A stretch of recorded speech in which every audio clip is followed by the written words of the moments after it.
मेरा नाम सोनम राजपूत और आज मैं पीएल को समझाने वाला हूँ। पीएल है बेसिकली पीएल एक पेज लॉक लूप डिवाइस, मतलब ऐसा डिवाइस जो पेज को लॉक कर सके। अब पेज लॉक करना है तो उसके लिए हमें दो मिनिमम चीज़ को, मतलब किसी हम एक तरह से कंपेयर कर रहे हैं कि किसी चीज़ को लॉक करना है किसी के बिहाफ पे।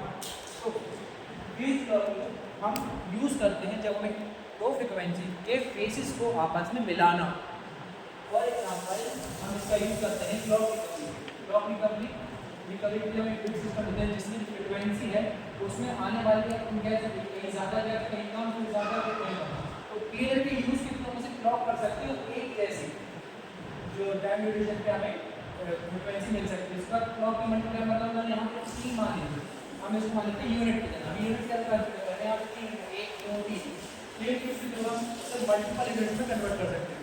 फिर अगर हमें इसकी नॉइज रिडक्शन करना हो तो अगर मान लीजिए सिग्नल की फ्रिक्वेंसी है उसके ऊपर नॉइज है, मैंने अलग से डार्क करके रखा है यहाँ पे नॉइज पीएल के यूज करके हम उसकी नॉइज को हटा सकते। अब बात आती है पीएलएल। हमने समझिए पीएलएल की यूज़ कैसे, बट पीएलएल की वर्किंग क्या, वर्किंग प्रिंसिपल क्या। तो पीएलएल एक तरह का कंट्रोल सिस्टम है जो मेंटेन करता है फ्रिक्वेंसी और phase between input and output signals. ठीक, अब इनपुट आउटपुट सिग्नल्स अब मतलब क्या है, फ्रिक्वेंसी और फेज डिफरेंस।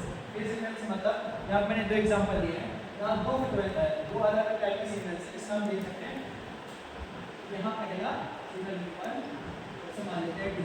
देखिए दोनों का फेज एक जैसा, मतलब दोनों की जो फ्रिक्वेंसी है वो एक जैसा है, बट इनमें कांस्टेंट फेज डिफरेंस है। क्या है,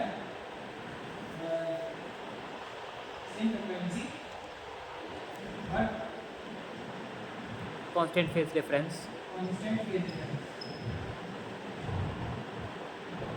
और यहाँ पे हम देखते हैं दोनों का स्टार्टिंग पॉइंट एक जैसा है। यहाँ तो फ्रिक्वेंसी जैसे मान ली ब्लू वाली 1 है और ब्लैक वाली 2, तो यहाँ पे देखिए दोनों का स्टार्टिंग पॉइंट एक जैसा है, और बट उन लोग स्टार्टिंग और एंडिंग पॉइंट एक जैसा है, बट दोनों की फ्रिक्वेंसी अलग अलग है।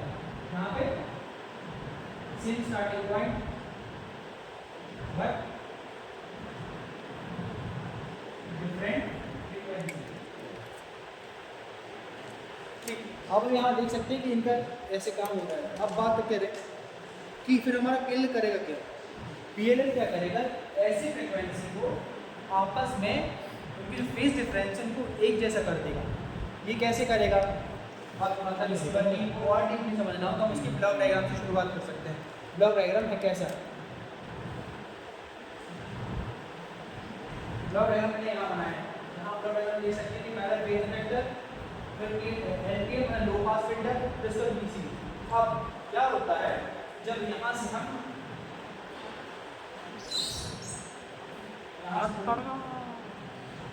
इनपुट फ्रीक्वेंसी देते हैं, इस इनपुट फ्रीक्वेंसी पे और यहाँ से देख कर सकते हैं फीडबैक लगा है।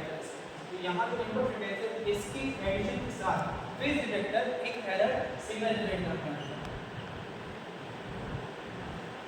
इस एरर सिग्नल पे लो पास फिल्टर क्या करता है, हाई फ्रीक्वेंसी को ब्लॉक कर देता है, लो फ्रीक्वेंसी को पास कर देता है। इस एरर सिग्नल पे बेस पे एल क्लियर एक एरर वोल्टेज जनरेट करता है। अब इस एरर वोल्टेज के बेस पे VCO क्या करेगा, या तो आइदर वो इंक्रीज करेगा या डिक्रीज करेगा ऑसिलेशंस को क्या करने के लिए, इनकी फेज डिटेक्टर मतलब इनपुट से आने वाली एरर वोल्टेज जो फ्रीक्वेंसी है उस फ्रीक्वेंसी और VCO की ऑसिलेटर वाली फ्रीक्वेंसी को मैच करने के लिए इस तरह से कैप्चर करने की कोशिश करेगा, आउटपुट मिलेगा। फिर ये बात फिर फीडबैक हो जाएगा। फिर क्या होगा, इनपुट फ्रीक्वेंसी है, फिर के पास एक फीडबैक आ रहा है, इससे वापस वो फीडबैक को आगे ले जाएगा, फिर एरर सिग्नल जनरेट होगा, फिर एरर वोल्टेज और दैट ये प्रोसीजर कंटिन्यू होती जाएगी। ठीक, अब यहाँ क्या हो रहा है कि अपन ब्लॉक डायग्राम और अच्छे से देख दिया। अब हम बात करें फेज डिटेक्टर, लो पास फिल्टर, VCO की, तो एक एक सेपरेट करके पढ़ना है। अगर हम पहले VCO से शुरुआत करें तो VCO जब हम ऑन करते हैं, जैसे हम किसी भी चीज़ को ऑन करा, जैसे कि मान लो हमने स्क्रीन को ऑन करा मॉनिटर की, तो जब हम देखते हैं हमें सडनली कुछ तो दिखता है। अब हमें वो कम दिख रहा है तो हम क्या करते हैं, हम उसकी ब्राइटनेस बढ़ाते हैं।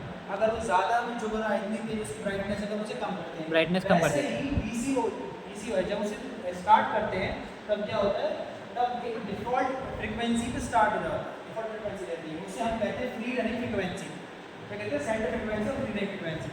बस ग्राफ की बात करें जो VCO की जो क्योंकि हम जानते हैं VCO क्या है, वोल्टेज कंट्रोल ऑसिलेटर, मतलब वोल्टेज की उसकी फ्रीक्वेंसी कंट्रोल किया जा सकता है इसके ऑसिलेशंस को। यहाँ पे आप देखेंगे जैसे जैसे हम जब वोल्टेज मिनिमम पे है तो फ्रीक्वेंसी भी मिनिमम पे है, जब वोल्टेज स्टैटिक पॉइंट पे है तब यहाँ पे भी थोड़ा ज़्यादा है, और जब वोल्टेज मैक्स है तब फ्रीक्वेंसी मैक्सिमम पे जाती है। इसी तरह अब फेज डिटेक्टर जो है, फेज डिटेक्टर की बात करते हैं। फेज डिटेक्टर क्या है? फेज डिटेक्टर कंपेयर करता है इनपुट सिग्नल्स और ऑसिलेटर की फ्रीक्वेंसी। इनपुट सिग्नल और ऑसिलेटर फ्रीक्वेंसी क्या मतलब, अब यहाँ से हमने इनपुट सिग्नल लिए है FIN या डिफरेंस सिग्नल, और यहाँ से F आउट की जो F आउट से जो फीडबैक की जो डिटेक्टर में इनपुट आ रहा है, इनके बीच की फ्रीक्वेंसी को कंपेयर करता है। अब यहाँ पे सब आप लोग की डाउट आ रहा है, यहाँ आना चाहिए कि अब यहाँ दो फ्रीक्वेंसी आ रही है, PN क्या कर रहा है, तो फ्रीक्वेंसी मैच करने की कोशिश कर रहा है, तो वो कैसे कर रहा है? और यहाँ पे अल्फा और बीटा, ठीक। अब बेसिक बात मान लो पहला फेज ये है, दूसरा फेज ये है, इनके बीच का डिफरेंस क्या होगा? अल्फा माइनस बीटा, ठीक। और अगर हम और आगे बात करें, अल्फा बीटा है क्या वैसे? क्या अल्फा बीटा है क्या? अल्फा बीटा हमने माने हैं कि दो सिग्नल्स माने हैं, फेजेस हैं, फेजेस या सिग्नल्स कह सकता है ना। और मान लो कि इनके बीच का डिफरेंस है बहुत स्मॉल, अच्छा, साइन बीटा ले लेंगे। अल्फा माइनस बीटा के बीच के जो फेज डिफरेंस है बहुत स्मॉल है, तो हम इसे ऐसा ले सकते हैं साइन अल्फा माइनस बीटा। अब यदि हम इसकी मल्टीप्लिकेशन की बात करें, या फिर हम इसको कैसे एक तरीके से और लिख सकते हैं, या मल्टीप्लिकेशन नहीं होनी चाहिए, एक तरीके से और लिख सकते हैं। जब अल्फा माइनस बीटा को और आगे बढ़ाते हैं तो हम क्या लिख सकते हैं? Sine alpha minus beta is equals to sine alpha cos beta. अच्छा, फॉर्मूला लगा है ना, दिया, साइन ए माइनस बी का फॉर्मूला लगा दिया। सही साइन ए माइनस बी। हाँ, cos अल्फा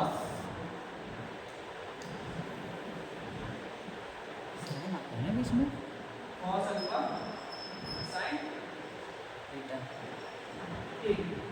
अगर sin अब cos हम cosine इनको theta। मल्टीप्लिकेशन करते हैं इन दोनों का, तो हमें क्या मिलेगा?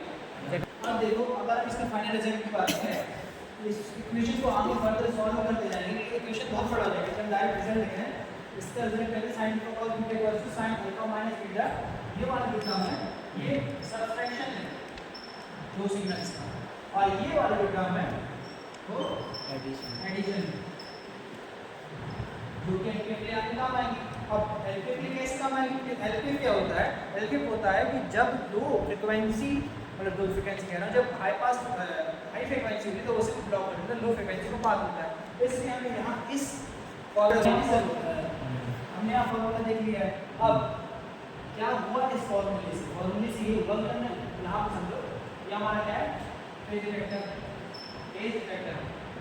शॉर्ट लिख दिया, और यहाँ पर लो पास डिटेक्टर, और F1 frequency input frequency block अगर याद करो तो इनपुट फ्रीक्वेंसी जो कि इसमें गई हमारे फेज डिटेक्टर में जो कि दो फ्रीक्वेंसी आ रही थी, एक फीडबैक फ्रीक्वेंसी ऑसिलेटर की फ्रीक्वेंसी का आउटपुट में गई थी, और यहाँ से इनपुट फ्रीक्वेंसी, तो क्या होगा? हमने यहाँ टर्म लिखी, क्या होगा? दो फ्रीक्वेंसी ऐड, एक तरफ फ्रीक्वेंसी ऐड होगी, एक तरफ सब्ट्रैक्ट होगी, f1 प्लस f2 और f1 माइनस f2। अब ये जो आगे जाएंगे एलपीएफ में लो पास फिल्टर की हम एक तरह से उसका हम जानते हैं कि ये जानते हैं कि वो हाई फ्रीक्वेंसी को ब्लॉक कर देता है, क्योंकि तुम जानते हो कि मान लो 1 सपोज करो हमारे एलपीएफ की लिमिट है 2, सपोज करो 2, मान लो 2 प्लस 1 है और ये 2 माइनस 1, f1 हमारी 2 है, f2 हमारा मान लो f1 की वैल्यू है 2, f2 की वैल्यू है 1, और हमारे लो पास फिल्ट्रेशन की लिमिट है वो है 2, ठीक। अब जब f1 और f2 दोनों जोड़ेंगे तो उनकी वैल्यू कितनी देगी? 3। एलपीएफ क्या करेगा? अपनी एक रेंज से ऊपर जाने देगा, लिमिट ज़्यादा मांगने नहीं देगा, एलपीएफ क्या करेगा? 2 से ज़्यादा है उसे जाने देगा, f1 और f2 आगे बढ़ेंगे, ठीक। और f1 माइनस f2 कितना? 2 माइनस 1 उसके अंदर 1, लिमिट कितनी? 2 की थी, आगे बढ़ गए एलपीएफ से, और हमें आगे क्या मिलेगा? VCO वोल्टेज कंट्रोल ऑसिलेटर के लिए मिलेगा हमें f1 माइनस f2। तो हम क्या समझ चुके हैं? फेज डिटेक्टर की वैल्यू समझ चुके हैं। फेज डिटेक्टर क्या करता है? कंपेयर करता है इनपुट और आउटपुट सिग्नल्स, ठीक। और अब हम समझते हैं एलपीएफ क्या हो चुका है। अब बस थर्ड बचा है वोल्टेज कंट्रोल ऑसिलेटर। अब हम बात करते हैं वोल्टेज कंट्रोल ऑसिलेटर की। अब कल की पढ़ चुके फेज जनरेटर पढ़ चुके हैं, पीएलओ फेज जनरेटर बाकी अभी फेज जनरेटर को और फेज जनरेटर पढ़ चुके, एलपीएफ पढ़ चुके, वीसीओ पढ़ चुके। वीसीओ जो थोड़ा सा ऊपर टच कर रहा था अब उसे हम आगे बढ़ाएंगे। वोल्टेज कंट्रोल ऑसिलेटर तो जब हम जैसे लिखी सही है। को ऑन करते हैं तब क्या होता है, जैसे हमने कभी स्क्रीन का एग्जांपल लेते हैं मॉनिटर का भाई मैं कह रहा हूँ स्टार्ट करते थे एक मैं जितनी कर पाऊंगा मेरी इंग्लिश में बात इंग्लिश में तुरंत चालू करेंगे तो ये एफ नॉट फ्रीक्वेंसी आएगा तब इसे हम कहेंगे फ्रीक्वेंसी फ्रीक्वेंसी और सेंटर फ्रीक्वेंसी। अब ये फ्रीक्वेंसी फ्रीक्वेंसी कैप्चर रेशियो करेगा क्या होगा। अब क्या करते हैं वोल्टेज कंट्रोल ऑसिलेटर क्या करता है ये है ना वोल्टेज कंट्रोल ऑसिलेटर। भाई अब तो ये आपने मेरी पेंटिंग भी दिखाई मेरी नहीं मैं पेंटिंग तो करूँगा अभी मैंने सोच लिया मैंने पहले ही देखा था अब मैं अच्छा तो ऑफिशियल करने वाला हूँ लेकिन मुझे इसलिए नहीं करना है मुझे पढ़ना नहीं ये है ना वोल्टेज कंट्रोल ऑसिलेटर पेंटिंग सामान में मैं फिर ऑसिलेटरी फ्रीक्वेंसी का फैलाने की कोशिश कर रहा है। अब ये मुझसे बोलते बोलवा मेरे से ऐसा ये बात देखा है तो बना भी नहीं कर पाएंगे पढ़ाई नहीं करते। अब देख मैं प्रोग्राम शुरू कर रहा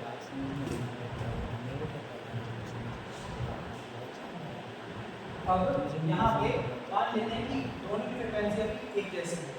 हाँ सेम फ्रिक्वेंसी पे है। हाँ सेम फ्रीक्वेंसी पे वोल्टेज वीसीओ की इनपुट फ्रीक्वेंसी और वोल्टेज वीसीओ की खुद की फ्रीक्वेंसी जो इसे एक जैसा करने की कोशिश कर रही है। अब जैसे मान लेते हैं कि अगर ये फ्रीक्वेंसी इसकी इनपुट फ्रीक्वेंसी चेंज होती है मान लो यहाँ से चलेगी यहाँ पे इस साइड तब अगर ये फ्रीक्वेंसी इस जोन के अंदर है इस जोन ये एफ मिनिमम एफ मैक्सिमम इसे कैसे कहेंगे कैप्चर रेंज। अगर जो इनपुट फ्रीक्वेंसी है वैरी कर रही है इस कैप्चर रेंज के अंदर तो जो वीसीओ ऑसिलेटर फ्रीक्वेंसी उसे मैच करने की कोशिश करेगा और शिफ्ट हो जाएगा यहाँ जस्ट इसके पीछे।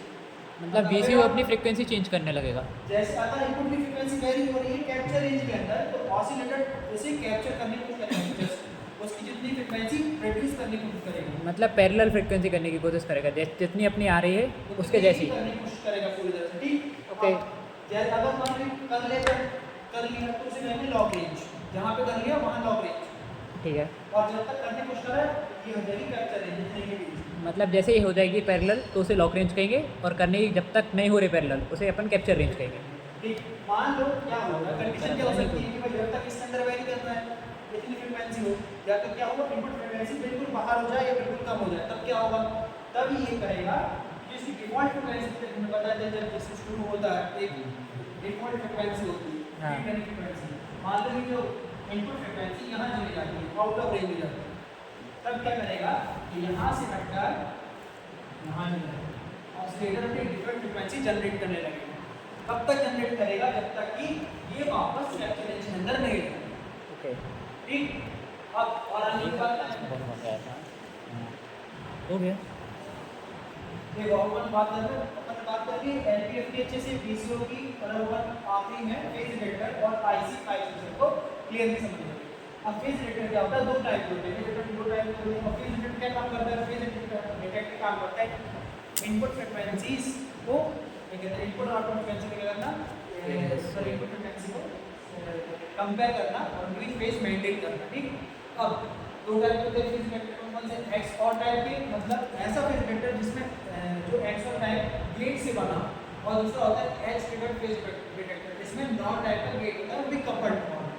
जैसे हम यहाँ देख सकते हैं क्लियरली एक्स और टाइप गेट है एक्स वाई और एक्स और गेट यहाँ पे आउटपुट। अब नॉन गेट में ये कपल्ड है यहाँ देख सकते हैं कि एक आउट फर्स्ट सेकंड टर्मिनल इसका एक टर्मिनल सेकंड टर्मिनल कनेक्टेड है फर्स्ट वाले का दूसरे का इनपुट हो जाता है ऐसा ना। फर्स्ट वाले का आउटपुट दूसरे वाले का इनपुट हो जाता है। वो तरीका उसके बाद है ये पिन से इनसे अपन चेंज कर सकते हैं ऐसा ही ना बिल्कुल जैसा फ्लिप फ्लॉप था। एग्जैक्टली बिल्कुल तरह काम करता है। हाँ, ठीक है। अगर इनपुट टेबल की बात करें एक्स और ट्रैक का देखो एक्स वाई आउटपुट एक्स और टेबल में 0 देने पर 0 आउटपुट मिलेगा 1 0 पे 1 मिलेगा 0 1 पे 1 और 1 1 पे 0 मतलब अगर उनके बीच डिफरेंस होगा तो ही आउटपुट मिलेगा एक्स और गेट में अगर डिफरेंस नहीं तो आउटपुट नहीं। और गेट की बात करें जिससे ये दोनों लगभग मिलके बने 0 0 पे 1 मतलब कि दोनों में से एक कंडीशन फुलफिल होनी चाहिए। एग्जैक्ट ऐसा ही हमको आउटपुट मिलता है बस यहाँ पे लास्ट टाइम चेंज है।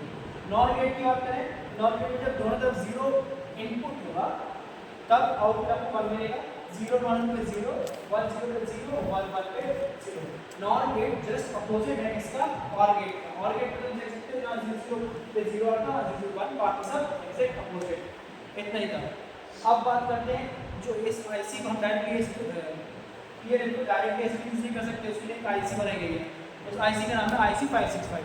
अब यहाँ पे ये इसी खासियत से 14 टर्मिनल है और लगभग हर चीज़ के लिए टर्मिनल है। जिसमें first terminal -V, second input, second अपना इनपुट के लिए होते हैं और उसका वोल्टेज में ऑसिलेटर की जो एक आउटपुट के लिए फोर्थ टर्मिनल और इनपुट के लिए हम रेफरेंस आउटपुट मिले यहाँ से, तो उसके लिए हमने 6 और डिमॉनिटर आउटपुट के लिए 7 है।